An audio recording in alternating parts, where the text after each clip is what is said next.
Current economic conditions can also have an impact on training and development, but in a more indirect way.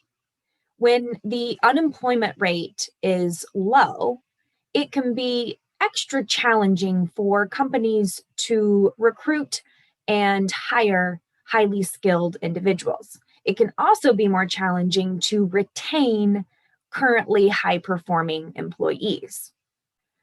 Training and development can be used to teach new employees the skills that they need and to keep the high performers who are probably looking for additional growth opportunities.